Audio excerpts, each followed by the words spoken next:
तो हेलो बच्चों, आपका स्वागत है क्रिश अकेडमी पर। और आज इस वीडियो के अंदर हम करने वाले हैं क्लास 10th साइंस का chapter number first, chemical reaction and equations. इसका आज पार्ट सेकंड है, क्योंकि पहले पार्ट के अंदर हमने लगभग आधा कर लिया था। और आज जितना पेंडिंग है वो हम करने की कोशिश करेंगे। वन शॉट मैं आपको यहाँ पर प्रोवाइड कर रहा हूँ। डिस्क्रिप्शन के अंदर आपको इस चैप्टर की पीडीएफ पूरी की पूरी मिल जाएगी। तो चलिए शुरू करते हैं। देखो यार, हम पिछली वीडियो में इस क्वेश्चन पर आए हुए थे। यहाँ पर बैलेंस इक्वेशन में लिखनी थी स्टेट सिंबल के साथ में, कि सिंबल क्या होते हैं भाई। वही सॉलिड का एस होता है, लिक्विड का एल, जी का गैस, एक्वस का ए क्यू, वगैरह वगैरह। तो देखो, पहला क्वेश्चन देखो हमने ऐसे किया था। हमने ना बैरियम क्लोराइड लिया था। बैरियम क्लोराइड का फॉर्मूला होता है BaCl2। ठीक है, मैंने आपको बता बता रखा है पिछली वीडियो के अंदर कि फॉर्मूले हम कैसे बनाते हैं। बैरियम के ऊपर जो चार्ज है, जैसे +2 चार्ज होगा, तो उसकी मल्टीप्लाई होगी क्लोराइड क्लोराइड के साथ में। Cl पे जैसे -1 चार्ज होता है, तो इसकी मल्टीप्लाई होगी बैरियम के साथ में। तो बैरियम पे तभी 1 है और Cl के जो एटम है तभी आपके 2 हैं। ठीक है, तो यहाँ पर बैरियम क्लोराइड हो गया फॉर्मूला। अगला है and sodium sulphate. Sodium sulphate का फॉर्मूला होता है सर जी Na2SO4। ठीक है बेटा, सोडियम पे चार्ज ना आपका +1 होता है, तो SO4 के साथ में 1 रहा ना, ब्रैकेट के बाहर कुछ नहीं है। और सल्फेट पर चार्ज होता है 2, -2। तो यहाँ पर -2 इसके साथ मल्टीप्लाई चला गया। ठीक है, कुछ फॉर्मूले यार आपको डायरेक्ट याद भी करने पड़ेंगे बच्चों। ठीक है, हर एक फॉर्मूले नहीं आपको मतलब ट्रिक के द्वारा करवा सकते, या आप अगर एग्ज़ाम में ये सोचो कि हम अलग अलग फॉर्मूले बनाएंगे बैठ कर, ठीक है, तो इतना टाइम ही नहीं होता एग्ज़ाम के अंदर। तो बैरियम क्लोराइड ले लिया, सोडियम सल्फेट ले लिया। ये कहे गए हैं दोनों इन वाटर के अंदर है। मैंने क्या कहा था, जो भी सोल्यूशन आपका वाटर के अंदर होता है उसको हम एक्वस से रिप्रेजेंट करते हैं। तो यहाँ पर ए क्यू कर दिया मैंने, यहाँ पर भी ए क्यू कर दिया। टू गिव, ये मुझको क्या दे रहे हैं, इनसोल्यूबल बैरियम सल्फेट। ये मुझको इनसोल्यूबल बैरियम सल्फेट दे रहे हैं, यानी कि बैरियम सल्फेट हो गया। इनसोल्यूबल है यानी कि वाटर में सोल्यूबल नहीं है, तो हम मानेंगे कि वो हमारा सॉलिड था। तो मैंने ये एस से रिप्रेजेंट कर दिया कि ये मेरा सॉलिड है, इनसोल्यूबल है। एंड यहाँ पर मुझको मिल रहा है NaCl, सोडियम क्लोराइड।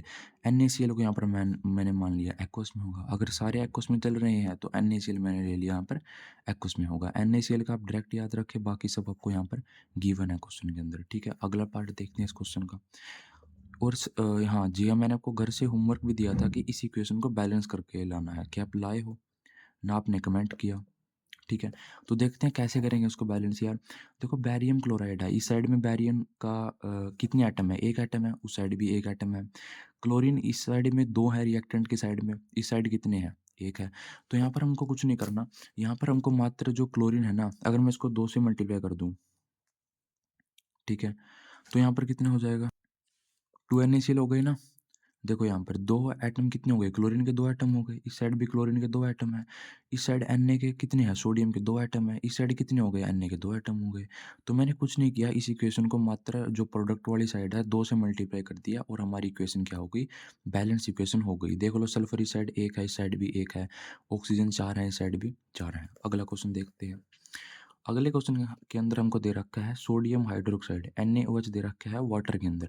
वाटर के अंदर कोई भी सोल्यूशन हो, उसके अंदर हम क्या रिप्रेजेंट करते हैं यार, एक्वस रिप्रेजेंट करते हैं। तो हमने एक्वस से रिप्रेजेंट कर दिया। With hydrochloric acid in water, HCl हमको दे रखा है एक्वस के अंदर, तो यहाँ पर मैंने एक्वस रिप्रेजेंट कर दिया। To produce sodium chloride solution, यहाँ पर NaCl दे रखा है एंड वाटर। मैंने आपको क्या बता रखा है, वाटर के साथ में जो भी सॉल्यूशन होगा उसको हम हमेशा एक्वस से रिप्रेजेंट करेंगे। तो वाटर है, वाटर के साथ में NaCl है, इसको इसके नीचे मैंने क्या लिख दिया, एक्वस है भाई ये। और H2O है, वाटर है। वाटर के साथ में हम कभी एक्वस यूज़ नहीं करते, यहाँ पर मैं क्या यूज़ करता हूँ, L यूज़ करता हूँ, यानी वाटर मेरा एक लिक्विड है। समझ में आई बात? अगला देखते हैं। अगला टॉपिक है यार हमारा इस चैप्टर के अंदर, टाइप ऑफ केमिकल रिएक्शन। आपकी केमिकल रिएक्शन कितने टाइप की होती हैं? तो भाई बहुत टाइप की आपको यहाँ पर केमिकल रिएक्शन पढ़नी है, एक एक करके पढ़ेंगे, हर एक का कंसेप्ट जानेंगे कि हर एक इक्वेशन के अंदर, रिएक्शन के अंदर हो क्या रहा है। ठीक है, तो पहले केमिकल रिएक्शन है हमारी कॉम्बिनेशन रिएक्शन। देखो यार, मोस्ट इंपॉर्टेंट रिएक्शन है हमारी कॉम्बिनेशन रिएक्शन। कॉम्बिनेशन, देखो कॉम्बिनेशन के मतलब से हमको समझ में आ रहा है कॉम्बिनेशन क्या होगा यार। देखो, कॉम्बिनेशन यानी कंबाइन होना। जब कोई दो चीज कंबाइन होकर कोई एक सिंगल चीज हमको देंगी, ठीक है। When two or more reactant combine to form a single product. भाई देखो, इस साइड में रिएक्टेंट होते हैं, इस साइड में क्या होते हैं, आपके राइट हैंड साइड में प्रोडक्ट होते हैं, पता है आपको। जब आपके दो या दो से ज़्यादा रिएक्टेंट ना आपस में कंबाइन हो जाएंगे, समझ आई बात। जब 2 या 2 से ज़्यादा रिएक्टेंट आपस में क्या हो जाएँगे, कंबाइन हो जाएँगे और कंबाइन होकर केवल एक ही सिंगल प्रोडक्ट देंगे हमको। केवल एक ही हमको सिंगल प्रोडक्ट देंगे। ऐसी रिएक्शन को हम कहते हैं बेटा कॉम्बिनेशन रिएक्शन। ठीक है। इसका मोस्ट इम्पोर्टेंट जो एग्जाम्पल है वो हमको ये याद करना होगा, कैल्शियम ऑक्साइड। इसका वैसा नाम है CaO, कैल्शियम ऑक्साइड। ये हमारा सॉलिड फॉर्म में है। डायरेक्ट याद रखना आपको पड़ेगा कि भाई ये किस फॉर्म के अंदर है, क्योंकि यहाँ पर हमको दे नहीं रखा है ना। कैल्शियम ऑक्साइड मैंने ले लिया है। इसका जो मोस्ट इम्पोर्टेंट जो कॉमन नेम होता है वो होता है आपका क्विक लाइम। ठीक है, याद रखना पड़ेगा। कैल्शियम ऑक्साइड ले लिया, क्विक लाइम ले लिया मैंने, वाटर के अंदर ले लिया है और रिएक्शन करी क्या बना, यहाँ पर मेरा फॉर्म हुआ कैल्शियम हाइड्रोक्साइड। इसका नाम होता है calcium hydroxide, Ca and OH twice. ठीक है, कैल्शियम हाइड्रोक्साइड मेरा बना यहाँ पर एंड साथ में मेरी हीट रिलीज हुई। हीट रिलीज हुई भाई, ये भी मोस्ट इंपॉर्टेंट है, आपको याद रखना है। ठीक है, कैल्शियम हाइड्रोक्साइड बना, इसका नाम होता है स्केल्ड लाइम। ठीक है, slaked lime, slaked lime sorry. ठीक है, क्विक लाइम ये होता है, स्लेक्ड लाइम मेरा ये होता है। ठीक है, उसके बाद ये तो एग्जांपल हो गया इस रिएक्शन का। इसका एक इंपॉर्टेंट नोट भी है जो भाई पेपर के अंदर बहुत बार पूछा गया है। CBSE ने भाई हज़ारों बार पूछा है ये कंसेप्ट, कि जो आपका स्लेक्ड लाइम होता है ना, कैल्शियम हाइड्रोक्साइड, जो स्लेक्ड लाइम आपका होता है, ये कहाँ पे इस्तेमाल किया जाता है? स्लेक्ड लाइम आपका इस्तेमाल किया जाता है व्हाइट वॉशिंग करने के लिए। दीवारों के जो हम व्हाइट वॉशिंग करते हैं, व्हाइट कलर वगैरह करते हैं, जैसे आपने देखो घरों में कली वगैरह होती हैं। ठीक है, तो वहाँ पर जो इस्तेमाल किया जाता है वो आपका किया जाता है कैल्शियम हाइड्रोक्साइड, जिसका नाम होता है कैल्शियम OH ट्वाइस एंड जिसका कॉमन नेम है आपका सिलिकड लाइम। ठीक है, मोस्ट इंपॉर्टेंट क्वेश्चन है, इंपॉर्टेंट नोट डालकर मैंने बता रखी है बात आपको। एंड कैल्शियम OH जो आपका ये है कैल्शियम हाइड्रोक्साइड है, अगर मैं इसकी रिएक्शन कर दूँ कार्बन डाइऑक्साइड के साथ, अगर मैं इसकी रिएक्शन कर देता हूँ कार्बन डाइऑक्साइड के साथ, तो ये मेरा बन जाएगा कैल्शियम कार्बोनेट। CaCO3 का नाम क्या है बेटा, कैल्शियम कार्बोनेट इसका नाम होता है, कैल्शियम कार्बोनेट, और वाटर मेरा यहाँ पर रिलीज हो जाएगा। ठीक है, डायरेक्ट याद रखनी पड़ेगी रिएक्शन भाई, कोई ट्रिक वगैरह नहीं लगेगी इसके अंदर। तो आप चलो कह भी सकते हो कैल्शियम है, यहाँ पर OH2 है। ठीक है, O2 आपस में जुड़ गए, H2 आपस में जुड़ गए, यानी कि OH का ट्वाइस बन गया। यहाँ पर देखो कैल्शियम हाइड्रोक्साइड का मैंने कार्बन डाइऑक्साइड के साथ रिएक्शन कराई तो कैल्शियम कार्बोनेट बना, और क्या बना बेटा, वाटर मेरा बाहर निकल गया। ठीक है, इसका भी इंपॉर्टेंट थिंग है।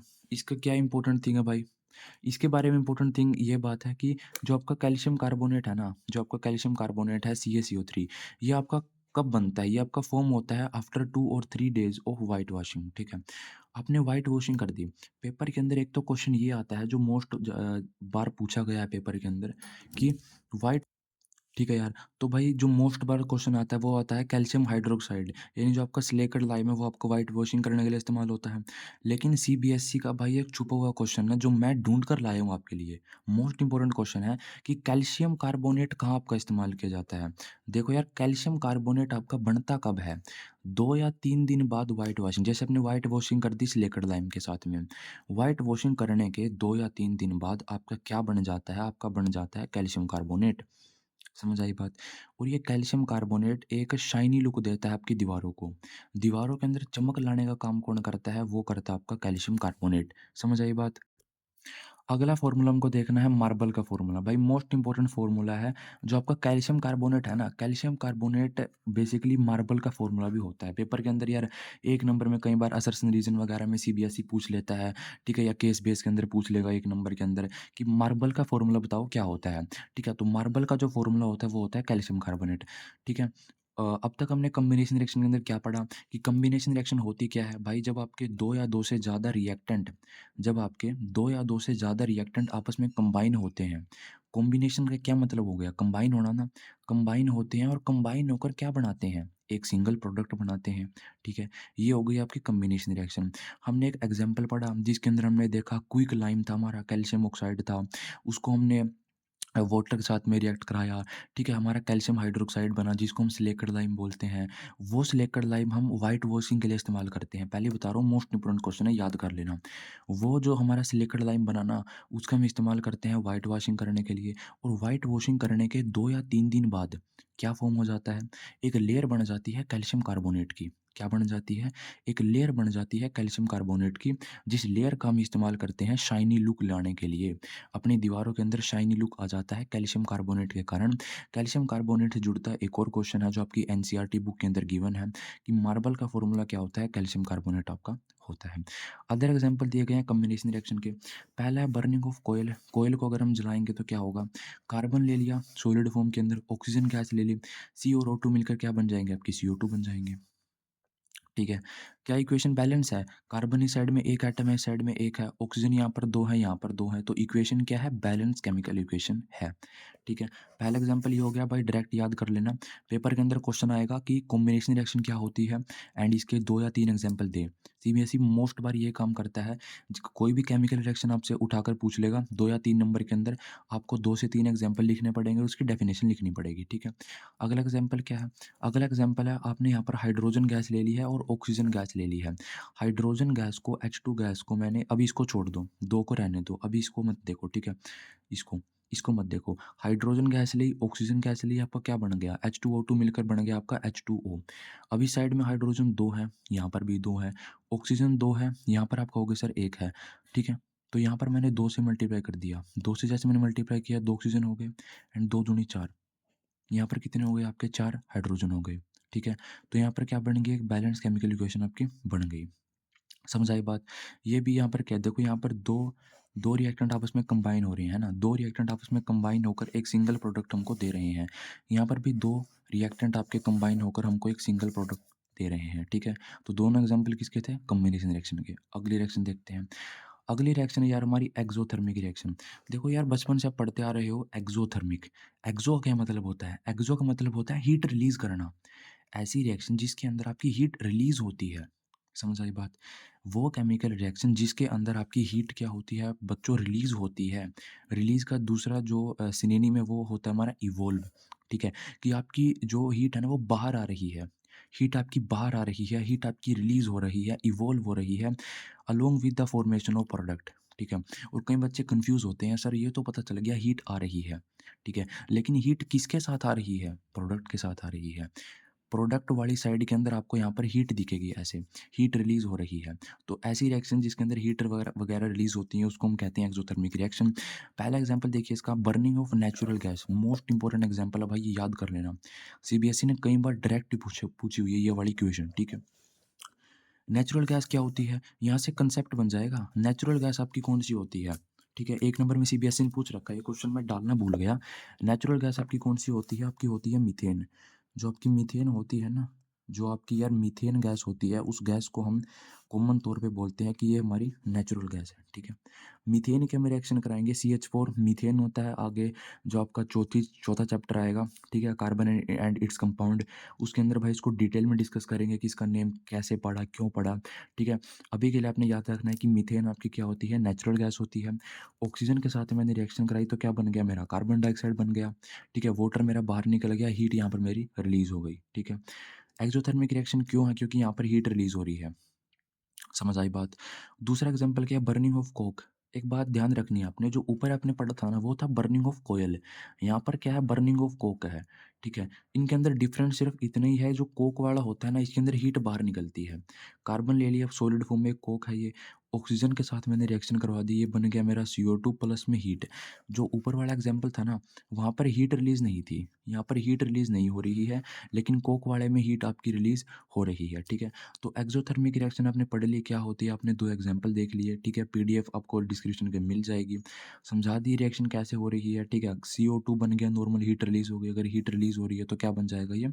ये हमारी बन जाएगी एक्ज़ोथर्मिक रिएक्शन। नेचुरल गैस आपको पता चल गया, नेचुरल गैस का क्या फ़ॉर्मूला होता है? आप कहोगे सर CH4 होता है। CH4 मीथेन आपकी क्या होती है? नेचुरल गैस होती है। अगला देखो, एक्ज़ोथर्मिक रिएक्शन का एक तीसरा एग्ज़ाम्पल भी मैंने यहाँ पर ले रखा है, रेस्पिरेशन। जो आपकी रेस्पिरेशन प्रोसेस होती है ना, वो एक्ज़ोथर्मिक क्यों होती है? भाई इससे ज़्यादा इम्पोर्टेंट मुझे कुछ नहीं लगता कि पहले चैप्टर के अंदर कुछ होगा, इससे इम्पोर्टेंट। समझ आई बात? 2 नंबर के अंदर, 3 नंबर के अंदर सीबीएसई मतलब हज़ारों बार पूछ चुकी है यार एक क्वेश्चन, कि रेस्पिरेशन आपकी एक्ज़ोथर्मिक प्रोसेस क्यों होती है? ठीक है? तो देखो क्यों होती है? देखो, रेस्पिरेशन मतलब होता है साँस लेना। रेस्पिरेशन, साँस लेते हैं हम, जीवित रह पाते हैं, ठीक है? हम जीवित रह पाते हैं, साँस लेते हैं, ठीक है? तो रेस्पिरेशन क्यों होती है भाई? देखो, हमको खाना खाते हैं, साँस ले पाते हैं, ठीक है? जीवित रहने के लिए।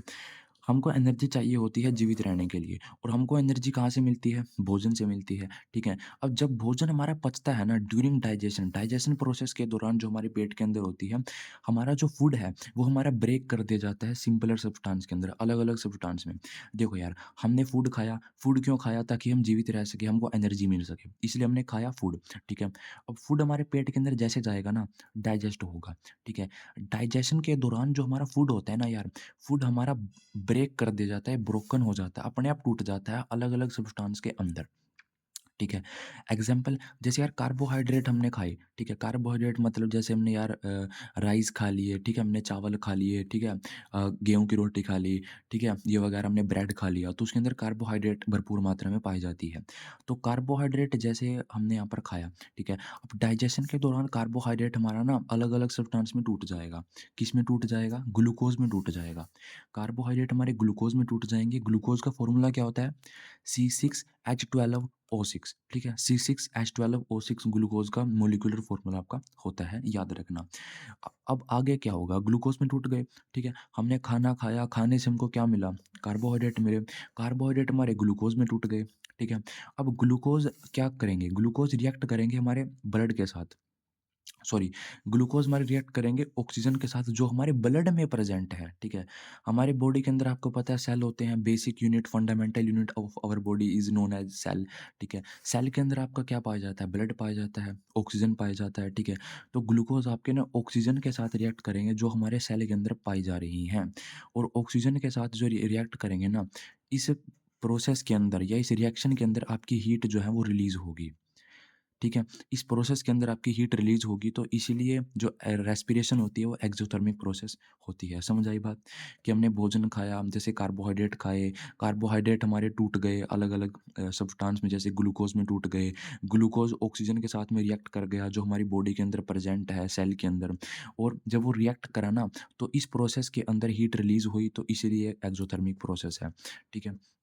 जैसे देखो ये दे रखा है, ये ग्लूकोज़ हमने ले लिया C6H12O6 ठीक है, एक्वस के अंदर ऑक्सीजन के साथ रिएक्ट करा, ठीक है। यहाँ पर एक्वस इस्तेमाल क्यों किया गया है? क्योंकि ये हमारे पेट की बात है, ठीक है। पेट के अंदर वाटर होता है, कोई भी सॉल्यूशन वाटर के अंदर लेंगे तो यहाँ पर हम एक्वस रिप्रेज़ेंट करेंगे, ठीक है।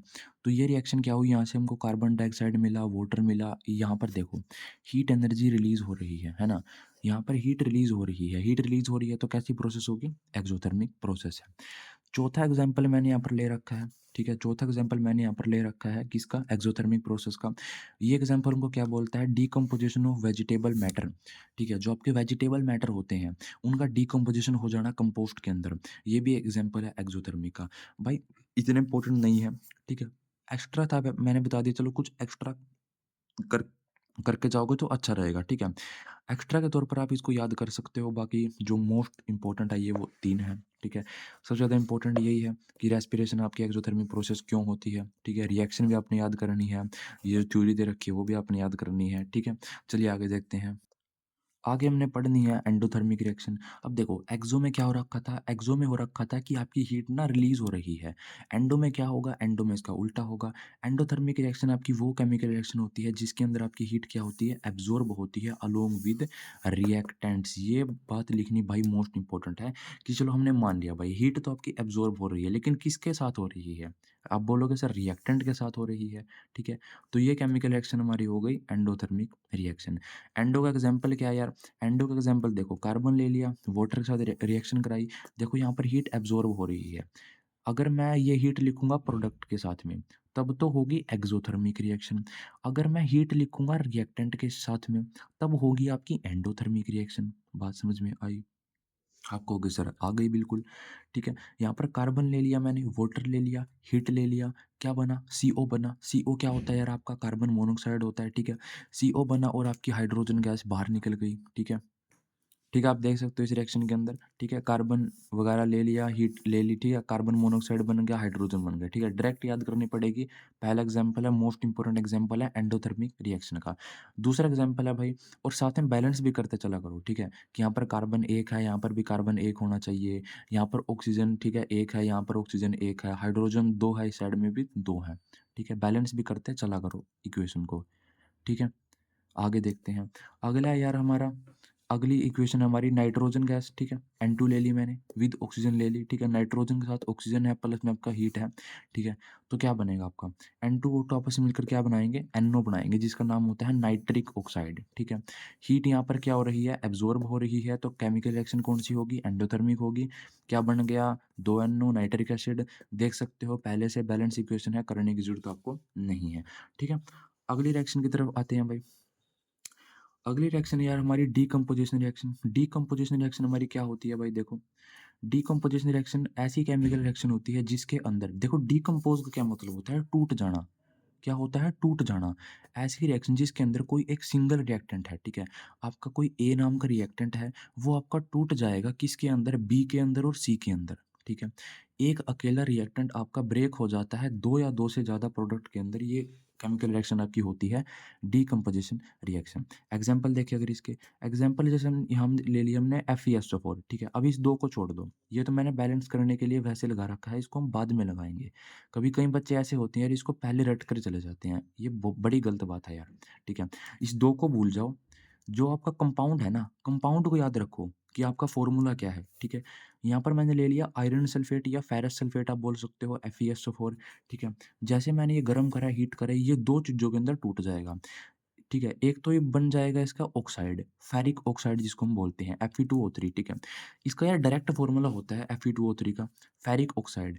फेरिक ऑक्साइड इसका कॉमन नेम है और फॉर्मूला क्या है इसका, Fe2O3। एक तो ये इसके अंदर टूट गया, प्लस ये टूट गया आपका सल्फर डाइऑक्साइड के अंदर, ठीक है, और प्लस आपका टूट गया किसके अंदर, सल्फर ट्राइऑक्साइड के अंदर, ठीक है। SO2 के अंदर टूटा, SO3 के अंदर टूटा और फेरिक ऑक्साइड के अंदर टूटा, ठीक है।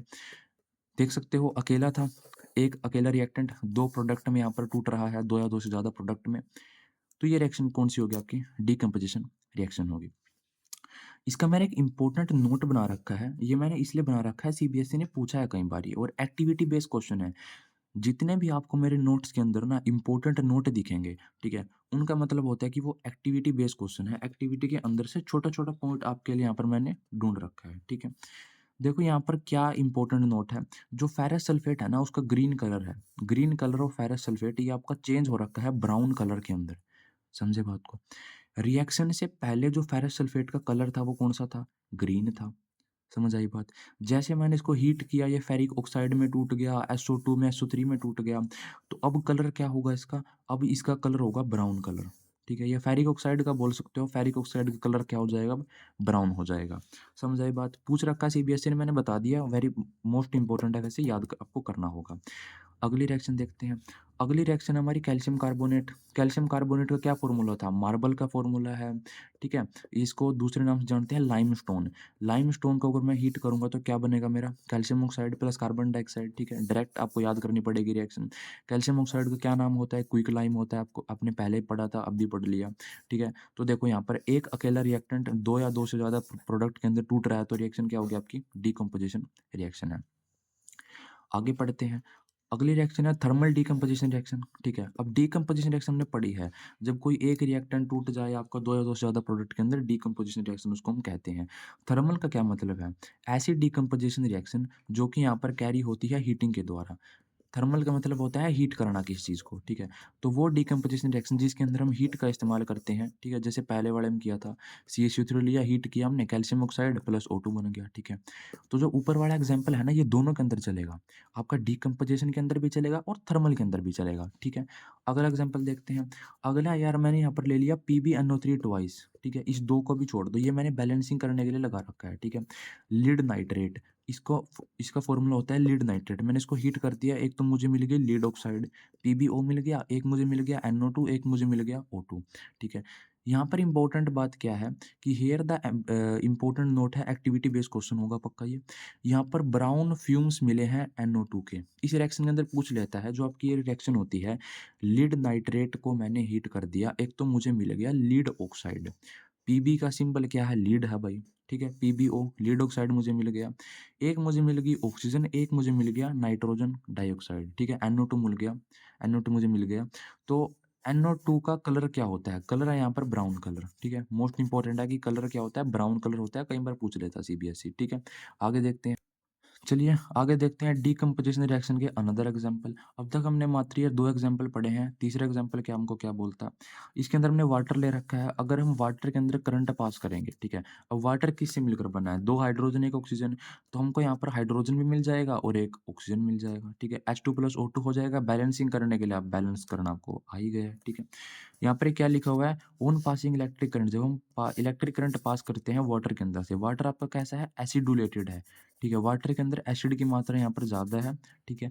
एसिडुलेटेड वाटर के अंदर अगर हम करंट पास करेंगे तो हमको क्या मिल जाएगा? ये हाइड्रोजन के अंदर टूट जाएगा और ऑक्सीजन के अंदर टूट जाएगा। यहाँ पर इनकी रेशो है, ठीक है? हमको यहाँ पर हाइड्रोजन मिलेगा 2 रेशो 1 के अंदर, ठीक है? 2 के अंदर हमको मिलेगा हाइड्रोजन, ठीक है? और 1 के अंदर हमको क्या मिलेगा? ऑक्सीजन मिलेगा बाय वॉल्यूम, ठीक है? कि यार हाइड्रोजन का वॉल्यूम 2 रहने वाला है, ऑक्सीजन का वॉल्यूम यहाँ पर 1 रहने वाला है, ठीक है? अगली रिएक्शन देखते हैं। अगली रिएक्शन के अंदर क्या है? Silver chloride. AgCl क्या मतलब होता है? सिल्वर क्लोराइड है। ले लिया हमने, सनलाइट के प्रेजेंस में हमने इसको हीट करवा दिया, तो ये सिल्वर के अंदर टूट गया और आपका क्लोराइड के अंदर टूट गया। यहाँ पर क्या है? देखो भाई इंपॉर्टेंट नोट है ये भी आपका। सिल्वर, जो आपका सिल्वर क्लोराइड है, इसका व्हाइट कलर था, ठीक है? यहाँ पर इस रिएक्शन के अंदर क्या हो रखा है? जो सिल्वर क्लोराइड है, उसका व्हाइट कलर चेंज हो गया है ग्रे कलर के अंदर। ग्रे कलर के अंदर चेंज हो गया है सनलाइट के अंदर। सिल्वर क्लोराइड का कलर क्या था आपका? व्हाइट था ना? रिएक्शन कराई सनलाइट के अंदर तो क्या हो गया? इसका कलर क्या हो गया सिल्वर का? ग्रे हो गया ना? ग्रे हो गया यहाँ पर। This is due to decomposition. यहाँ पर डीकम्पोजिशन हो रही है। एक रिएक्टेंट आपका 2 या 2 से ज़्यादा प्रोडक्ट के अंदर टूट रहा है, ठीक है? तो ये आपका हो गया बस, ठीक है? अगली रिएक्शन देखते हैं। अगली बिल्कुल एज इट इज सिमिलर है। यहाँ पर हमने सिल्वर सिल्वर क्लोराइड लिया था, यहाँ पर हम लेंगे सिल्वर ब्रोमाइड। ये ले लिया, सनलाइट के साथ रिएक्शन करा दी, सिल्वर के अंदर टूट गया और आपका ब्रोमाइड के अंदर टूट गया। ईजी रिएक्शन है यार, ठीक है? बैलेंसिंग तो आप कर ही सकते हो, ठीक है? Br2 होगा, यहाँ पर देख लेना भाई, Br यहाँ पर 1 है, यहाँ पर 2 है, तो यहाँ पर 2 से मल्टीप्लाई कर देंगे, ठीक है? नॉर्मल सी रिएक्शन है भाई, ईजी है, वैसे ही इतनी इंपॉर्टेंट नहीं है। ये मोस्ट इंपॉर्टेंट है सिल्वर सिल्वर क्लोराइड वाली, एंड ये वाली मोस्ट इंपॉर्टेंट है आपकी वाटर वाली। इसके अंदर ये रेशो बहुत बार पूछी जाती है CBSE के द्वारा, कि हाइड्रोजन और ऑक्सीजन कितनी रेशो में मिलते हैं? 2:1, ठीक है? 2:1 में मिलते हैं। अच्छा, ये लाइन भी मोस्ट इम्पोर्टेंट है भाई। ये जो हमने सारी रिएक्शन ऊपर पढ़ी, ये हमारी ब्लैक एंड व्हाइट फोटोग्राफी के अंदर यूज़ करी जाती है। फोटोग्राफी भाई क्लास 12th के अंदर बड़ा चैप्टर है पूरा, ठीक है? वहाँ पर हम डिस्कस कर लेंगे, लेकिन अभी आपको जस्ट एक लाइन याद रखनी है चैप्टर के अंदर ये, कि जो ये रिएक्शन हमने पढ़ी है डीकम्पोजिशन रिएक्शन।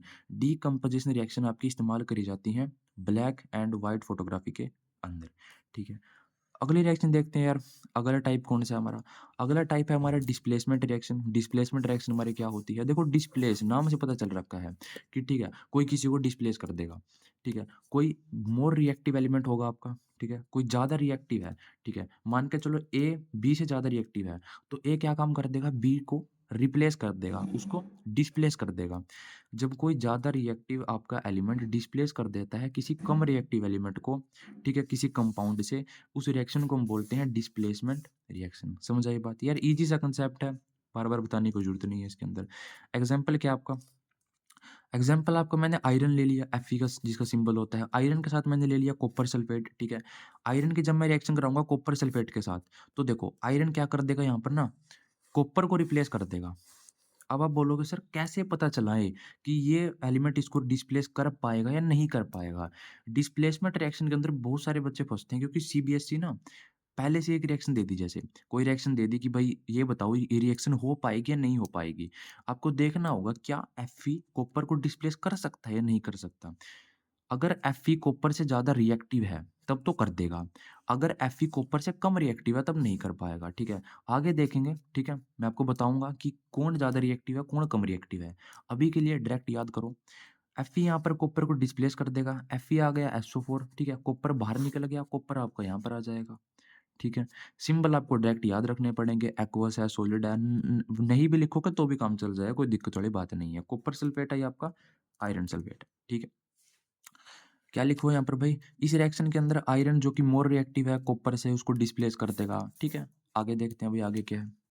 चलिए, आगे देखते हैं भाई, इम्पोर्टेंट नोट आ गया, मतलब कि एक्टिविटी बेस्ड क्वेश्चन है। आप एनसीईआरटी बुक के अंदर देखोगे, यहाँ पर आपको एक्टिविटी दे रखी होगी।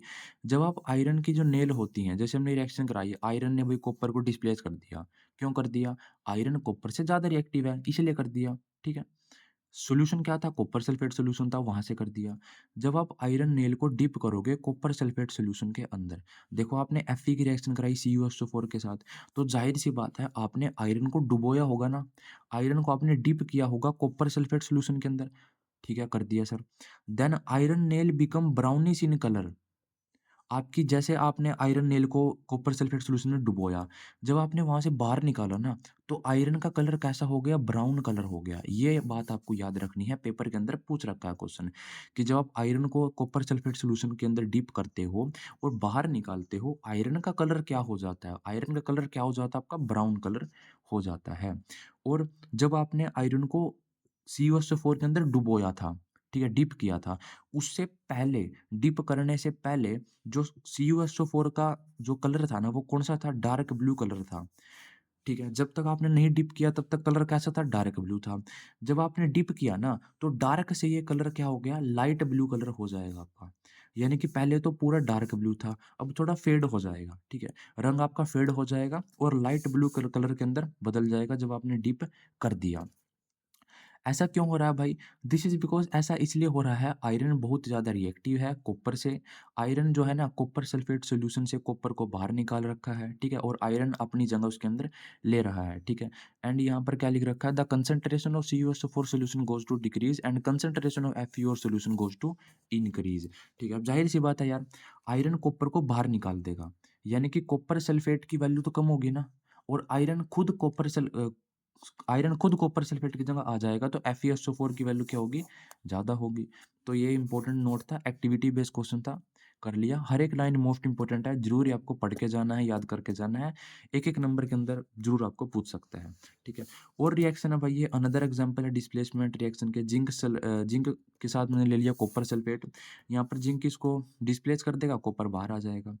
इसका सिंबल होता है Pb, इसको हम लीड कहते हैं, LEAD लीड। लीड की रिएक्शन कराई हमने यहाँ पर CuCl2 कॉपर क्लोराइड के साथ में। तो ये क्या काम कर देगा? कॉपर को डिस्प्लेस कर देगा, PbCl2 हो जाएगा, कॉपर आपका बाहर निकल जाएगा, ठीक है? अब मैं आपको बताऊँगा कैसे पता चलाएँ कौन एलिमेंट किसको डिस्प्लेस कर सकता है, यानी कौन किससे ज़्यादा रिएक्टिव है, कौन किससे कम रिएक्टिव है। ये हमको सब पता चलता है रिएक्टिविटी सीरीज़ के अंदर, ठीक है? ये टॉपिक, ठीक है, मतलब मुझे ना आपको अभी कराना पड़ रहा है, लेकिन ये टॉपिक 3rd चैप्टर का है। मेटल एंड नॉन मेटल जो आपका चैप्टर है ना, उससे टॉपिक उठाया गया है, लेकिन अभी इस रिएक्शन को मतलब देखकर समझते हुए ना ये टॉपिक पहले करवाना पड़ रहा है, ठीक है? रिएक्टिविटी सीरीज़ क्या होती है? रिएक्टिविटी सीरीज़ एक लिस्ट होती है मेटल की, ठीक है? रिएक्टिविटी सीरीज़ क्या होती है? मतलब एक आपको लिस्ट दे दी, ठीक है? आपको 10-15 मेटल के नाम दे दिए। क्या होते हैं? सारे के सारे मेटल होते हैं, ठीक है? मेटल क्या होते हैं? तीसरे चैप्टर के अंदर पढ़ेंगे। नॉर्मली आपको पता ही है भाई, गुड कंडक्टर ऑफ इलेक्ट्रिसिटी होते हैं, ठीक है? मैलेबल होते हैं, डक्टाइल वगैरह होते हैं, आपको पता ही है, ठीक है? तो आपको एक लिस्ट दे दी मेटल की, ठीक है? जो कि अरेंज होते हैं in order of their decreasing activity, ठीक है? मतलब यार कुल मिला के यार एक ही बात है इसके अंदर, रिएक्टिविटी सीरीज़ आपकी वो सीरीज़ होती है जिसके अंदर हमको ये पता चलता है कौन मेटल किससे ज़्यादा रिएक्टिव है, कौन मेटल किससे कम रिएक्टिव है। बात आई समझ में? अब देखते हैं क्या कुछ मामला है, क्या कुछ मसला है इस रिएक्टिविटी सीरीज़ का। देखो यार, रिएक्टिविटी सीरीज़ आपकी ये है, ठीक है? रिएक्टिविटी सीरीज़ आपकी ये होती है। इस साइड तो मैंने लिखा हुआ है इसके सिंबल, जितने भी मेटल यूज़ हो रखे हैं यहाँ पर उनके सिंबल लिख रखे हैं।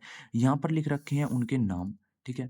K से पोटेशियम है, Ca कैल्शियम का नाम होता है, Zn ज़िंक होता है, Pb लीड होता है आपका, ठीक है? Hg आपका मरकरी होता है। ये नाम आपको लगभग पता होंगे सभी बच्चों को, 10वीं क्लास तक आ गए हो लगभग पता होंगे, हर एक का नाम। अगर किसी बच्चों को नाम में दिक्कत आ रही है तो देख सकता है, नाम मैंने उन्हीं बच्चों के लिए लिख रखे हैं, ठीक है?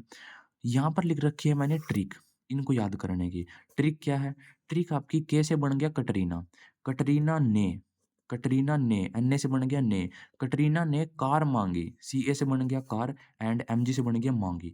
कटरीना ने भाई कार माँगी, ठीक है? किससे माँगी मुझे नहीं पता, बस आपको याद रखना है कटरीना ने कार माँगी। क्या सलमान खान से माँगी?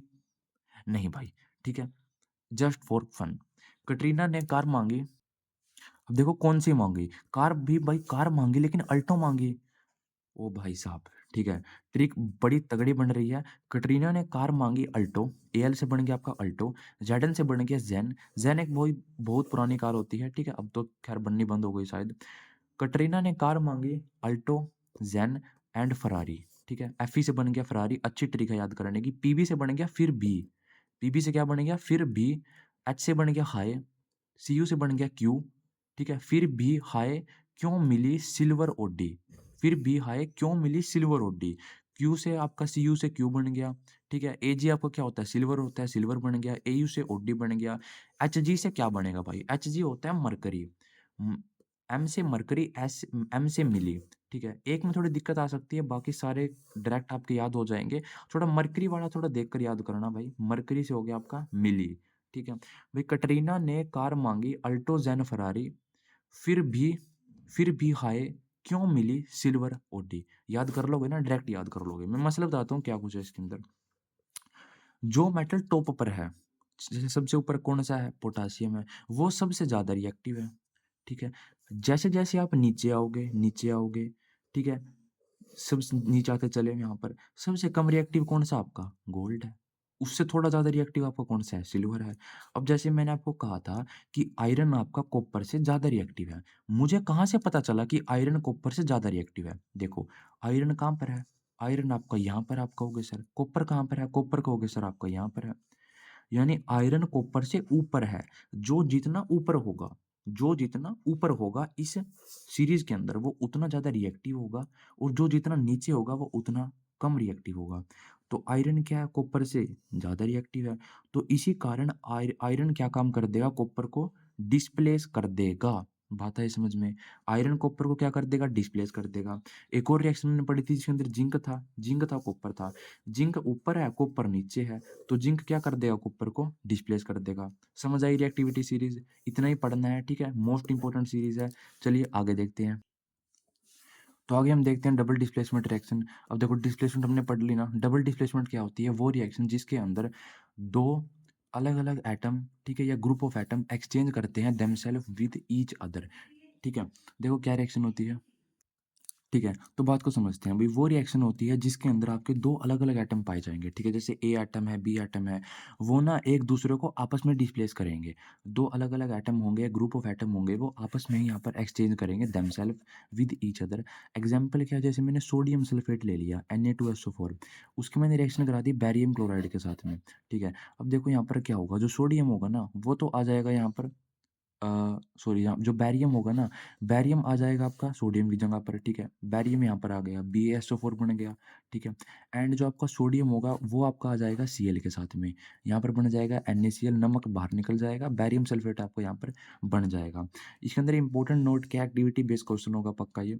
इस रिएक्शन के अंदर हमको ना व्हाइट पीपीटी मिल रहे हैं बेरियम सल्फेट रिएक्शन के, जो कि वाटर के अंदर इनसॉल्युबल है, ठीक है?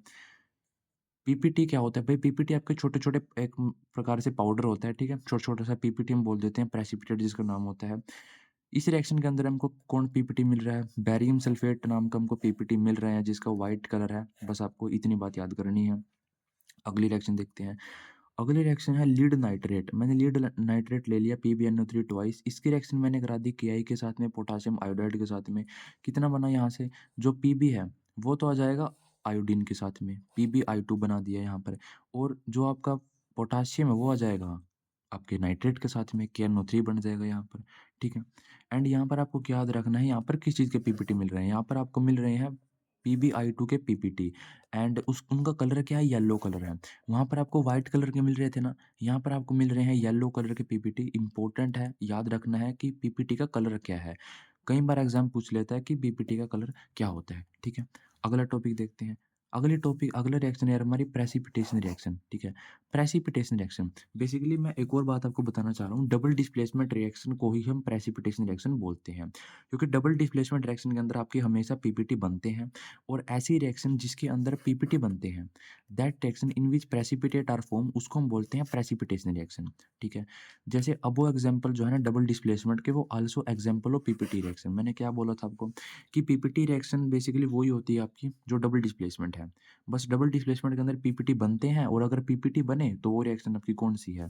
प्रेसिपिटेशन रिएक्शन है। जो ऊपर दोनों हमने एग्जांपल पढ़े, ये दोनों example also are the example of PPT reaction. आगे देखते हैं। अगला टॉपिक है यार हमारा ऑक्सीडेशन एंड रिडक्शन। ऑक्सीडेशन क्या होता है, रिडक्शन क्या होता है? यार मैं अपनी लैंग्वेज में आपको ईज़ी तरीके से बता देता हूँ। ऑक्सीडेशन का मतलब होता है गेन ऑफ ऑक्सीजन, ठीक है? कि ऑक्सीजन आपके साथ में ऐड हो रहा है, ठीक है? एंड लूज़ ऑफ हाइड्रोजन, और हाइड्रोजन का लूज़ हो रहा है, ठीक है? ऑक्सीजन आपके साथ में ऐड हो रहा है और लूज़ ऑफ हाइड्रोजन आपका हो रहा है। तो ऐसी रिएक्शन को हम बोलते हैं ऑक्सीडेशन रिएक्शन। एग्ज़ाम्पल यहाँ पर दे रखा है, मैंने कॉपर ले लिया, कॉपर के साथ मैंने ऑक्सीजन ऐड कर दिया तो ये बन गया CuO। कॉपर का ऑक्साइड बन गया ये, ठीक है? Copper oxide. तो यहाँ पर क्या हो रहा है, कॉपर पहले अकेला था, अब उसके साथ में क्या जुड़ गया? ऑक्सीजन जुड़ गया, यानी इसको हम बोलते हैं oxidation. There is a addition of oxygen in copper, ठीक है? कॉपर के अंदर ऑक्सीजन जुड़ रहा है तो ये होगी हमारी ऑक्सीडेशन रिएक्शन। ठीक है, यहाँ पर क्या हो रहा है, यहाँ पर गेन हो रहा है ऑक्सीजन का ऑफ कॉपर, मैंने आपको बता दिया। इंपॉर्टेंट नोट यहाँ पर भी क्या है, एक्टिविटी बेस्ड क्वेश्चन है, आपको ये पता चलना चाहिए कलर कलर वगैरह क्या है। ब्राउन कलर ऑफ कॉपर, ठीक है, जैसे हमने कॉपर ऑक्सीजन के साथ में रिएक्ट कराया ना, रिएक्ट कराने से पहले जो कॉपर का कलर था वो कौन सा था, ब्राउन कलर था। आपका ब्राउन कलर ना ब्लैक के अंदर बदल जाएगा, ब्लैक कलर के अंदर। यहाँ पर क्या चीज़ इंपॉर्टेंट है, कॉपर का जो ब्राउन कलर है वो आपका ब्लैक बन जाएगा, ठीक है? जब क्या बनेगा कॉपर का, कॉपर ऑक्साइड बनेगा। यानी कुल मिला के Cu का कलर क्या है, कॉपर का कलर आपका ब्राउन है और कॉपर ऑक्साइड का कलर आपका क्या है, वो आपका ब्लैक है। बात आई समझ में? आगे देखते हैं। अगला है ऑक्सीडेशन रिएक्शन के अंदर जो सब्सटेंस जिस सब्सटेंस की ऑक्सीडेशन हो रही है, ठीक है? जैसे यहाँ पर पिछली रिएक्शन के अंदर कॉपर की क्या हो रही है, ऑक्सीडेशन हो रही है, तो कॉपर को हम बोलेंगे ऑक्सीडाइज्ड सब्सटेंस, कि ये हमारा ऑक्सीडाइज्ड सब्सटेंस है। ठीक है। और एग्ज़ाम्पल देखते हैं, जैसे मैंने कॉपर का ऑक्साइड ले लिया, कॉपर ऑक्साइड की मैंने यहाँ पर हाइड्रोजन के साथ में रिएक्शन करा दी और हीट करवा दिया। तो देखो यहाँ पर क्या बन जाएगा, कॉपर हमारा अलग हो जाएगा और H2 जो है वो हमारा H2O बन जाएगा, ठीक है? वाटर बन जाएगा, कॉपर आपका अलग हो जाएगा। कुल मिला के ऑक्सीजन था यहाँ पर, अब यहाँ से क्या हो रहा है, ऑक्सीजन आपका रिमूव हो रहा है। यहाँ पर Cu के साथ में O था, यहाँ पर अकेला कॉपर बचा, तो यहाँ पर क्या हो रही है, रिडक्शन हो रही है। यहाँ पर आपका लॉस ऑफ हाइड्रोजन हो रहा है और यहाँ पर H2 अकेला था, H2 के साथ में O आ गया, तो यहाँ पर क्या हो रही है, गेन ऑफ ऑक्सीजन हो रही है। तो ये आपकी क्या, ऑक्सीडेशन है। ये रिएक्शन आपकी ऑक्सीडेशन है, ये रिएक्शन आपकी रिडक्शन है। अब समझेंगे रिडक्शन क्या होती है। लेकिन यहाँ पर एक और है भाई, इंपॉर्टेंट नोट है यहाँ पर भी। ब्लैक कोटिंग ऑफ CuO, मैंने क्या कहा था, कॉपर ऑक्साइड का कलर क्या होता है, ब्लैक होता है ना। जो आपका ब्लैक कलर है कॉपर ऑक्साइड का, ये आपका दोबारा ब्राउन बन जाएगा।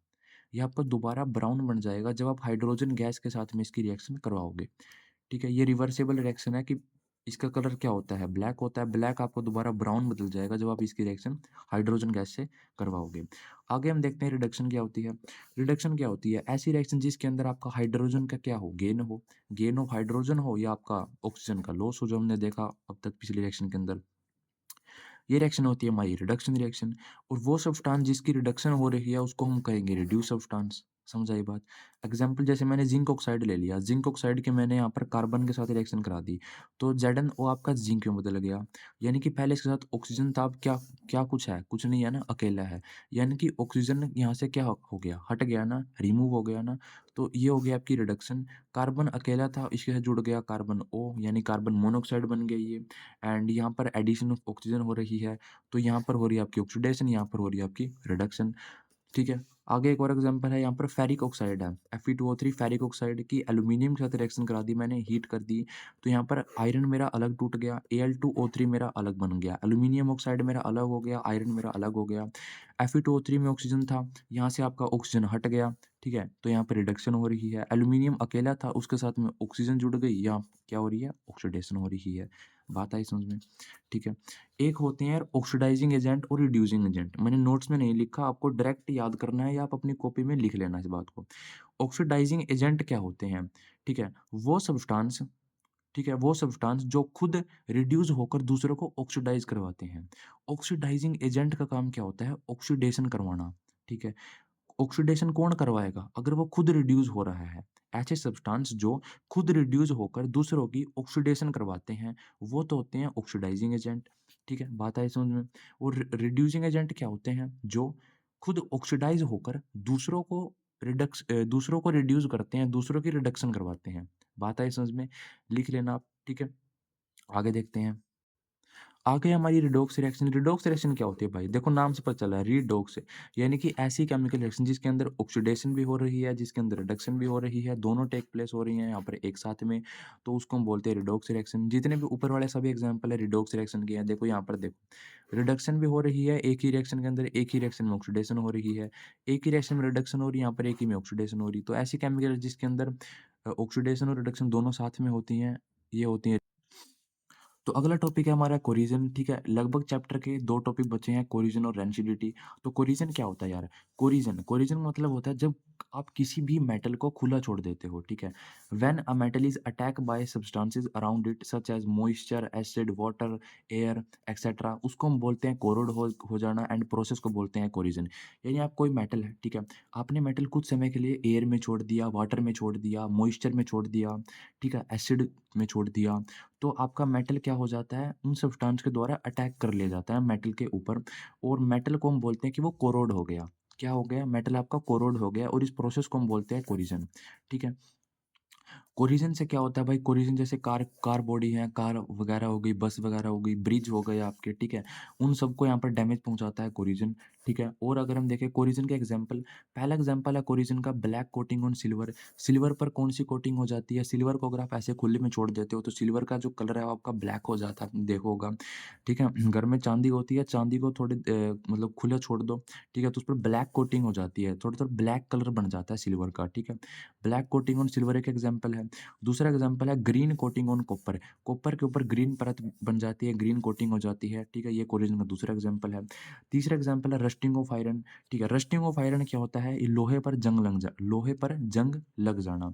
मेटल कोटेड हो जाते हैं रेडिश ब्राउन कलर के साथ में when they kept in air for some time. अगर आप मेटल को थोड़ी देर एयर में छोड़ोगे, तो उन पर कौन-सा कलर आ जाता है? मोस्ट इंपोर्टेंट है यहाँ पर, कलर बहुत बार पूछता है, रेडिश ब्राउन कलर आ जाता है, ठीक है? एंड इस प्रोसेस को हम बोलते हैं रस्टिंग ऑफ आयरन। आयरन पर जंग लग जाना इसको बोलते हैं, रस्टिंग ऑफ आयरन बोलते हैं। यहाँ पर इंपॉर्टेंट क्या है? Formula of rust. सीबीएसई ने पूछा हुआ कई बार, भाई एनसीईआरटी थोड़ा बाहर है, एनसीईआरटी के अंदर नहीं दे रखा ये, लेकिन मैं आपको बता रहा हूँ। रस्ट का फॉर्मूला क्या होता है? रस्ट का फॉर्मूला आपका होता है Fe2O3.XH2O। Fe2O3.XH2O फॉर्मूला होता है, याद रखना है, मोस्ट इंपॉर्टेंट फॉर्मूला है।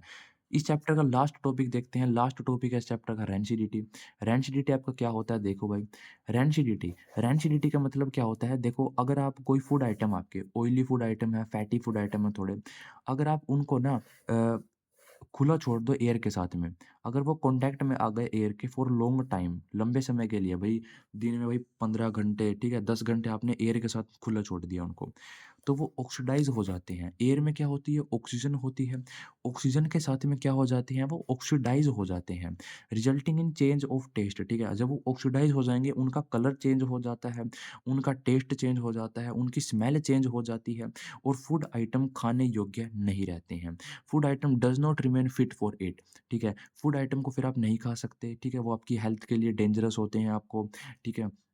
नुकसान पहुँचा सकते हैं, डेंजरस होते हैं आपके यहाँ पर हेल्थ के लिए, ईट नहीं कर सकते। इस प्रोसेस को हम बोलते हैं रेंसिडिटी। समझाया, ये सब कुछ था रेंसिडिटी के अंदर, मोस्ट इंपोर्टेंट है, सीबीएसई कई बार पूछ लेता है 2 मार्क्स के अंदर। अगला टॉपिक है एंटीऑक्सीडेंट क्या होते हैं? एंटीऑक्सीडेंट, देखो एंटी क्या मतलब होता है? उल्टा, और ऑक्सीडेंट क्या होते हैं? जो मतलब आपकी ऑक्सीडेशन करवाते हैं, ठीक है? Antioxidant are used to prevent oxidation. ऐसे सब्सटेंस जिनका हम इस्तेमाल करते हैं ऑक्सीडेशन को रोकने के लिए, ठीक है? ऑक्सीडेशन को प्रिवेंट करने के लिए हम इस्तेमाल करते हैं। सो ये ऐड करे जाते हैं हमारे फूड आइटम के अंदर to prevent them from oxidation, ठीक है? मैंने कहा ना, फूड आइटम को अगर आप खुला छोड़ दोगे एयर में, एयर के साथ में ऑक्सीडेशन हो जाएगी, आपके फूड आइटम खराब हो जाएँगे, है ना? हेल्थ के लिए डेंजरस होंगे। तो अगर आप एंटीऑक्सीडेंट उनके अंदर ऐड कर दोगे, तब वो डेंजरस आपके नहीं होंगे, खराब आपके नहीं होंगे। बात आई समझ में? एग्ज़ाम्पल क्या है इसका? एग्ज़ाम्पल है जैसे आपके पैकेट है, चिप्स के पैकेट हो गए आपके, ठीक है? चिप्स के पैकेट के अंदर आप नाइट्रोजन गैस भरते हो, क्यों भरते हो? क्योंकि नाइट्रोजन गैस एक इनर्ट गैस है। नाइट्रोजन गैस एक एंटीऑक्सीडेंट की तरह काम करती है, ठीक है? जैसे आपके चिप्स हो गए, है ना? पैकेट के अंदर जो चिप्स होते हैं ना, उसके अंदर आप नाइट्रोजन गैस क्यों भरते हो? नाइट्रोजन गैस क्योंकि एक एंटीऑक्सीडेंट है, ये चिप्स की ऑक्सीडेशन होने से बचाती है, कि चिप्स अगर खुले में रह गए, तो वो खराब ना हो और आप उनको खा सकें, एंटीऑक्सीडेंट की तरह कार्य करती है, ठीक है? तो आज की वीडियो में बस इतना ही। पूरा चैप्टर हमने कंप्लीट करवा दिया है, पहला चैप्टर, ठीक है? केमिकल रिएक्शन एंड इक्वेशन बिल्कुल कंप्लीट वन शॉट हमने यहाँ पर करवा दिया है। एंड हैंड रिटन नोट्स भी मैंने खुद बनाए हैं एनसीईआरटी की बुक से, तो आप इनको इस्तेमाल कर सकते हो, प्रिंट निकलवा लो उनका और अपनी पढ़ाई को कंटिन्यू रखो, पेपर भी आपके आने वाले हैं, ठीक है? तो बस आज की वीडियो में इतना ही। तो थैंक यू गाइज़ एंड जय हिंद, जय भारत।